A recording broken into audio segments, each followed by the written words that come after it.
Hello, this is Bhargav Reddy of APAC Assistance Asia Pacific team. I'm discussing main issues in South Asia. Today is Thursday, 7th of February. Firstly, in Bangladesh, Prime Minister Sheikh Hasina said in the parliament yesterday that the government is unable to take any action to ban Jamaat-e-Islami because there is an ongoing case in the Supreme Court against the organization. Jamaat-e-Islami is a controversial Islamic organization in Bangladesh. Sheikh Hasina said she hopes that the organization is banned by the court. She was happy that its leaders were rejected by the people for spreading radical ideology. The organization is allegedly linked to other radical terrorist organizations, but the allegations have not been proven in the court yet.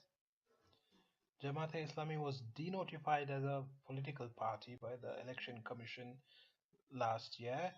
In the general elections in December last year, Jamaat-e-Islami had supported the alliance of opposition parties led by the Bangladeshi National Party. Factional violence within the Jamaat-e-Islami spilled over onto the streets of Dhaka in November last year. More than 100 people were injured in the violence. Sheikh Hasina's comments in the parliament can trigger protests by the supporters of Jamaat-e-Islami and cause disruptions in Dhaka.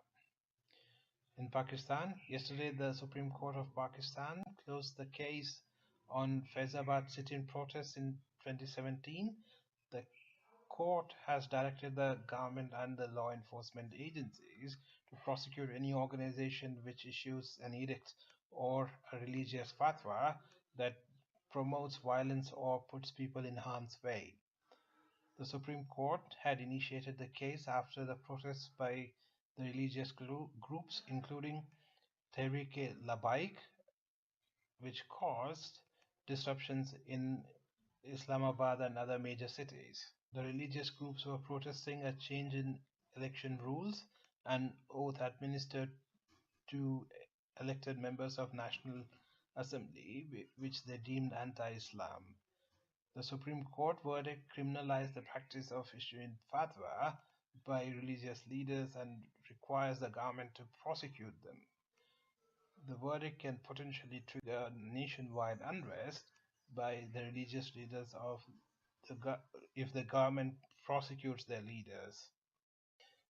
Non-members can check us out at www.apacassistance.com, where you can purchase our East Asia Pacific or South Asia risk management memberships or buy our assessments on a pay-per-view basis, or email us at info@apacassistance.com.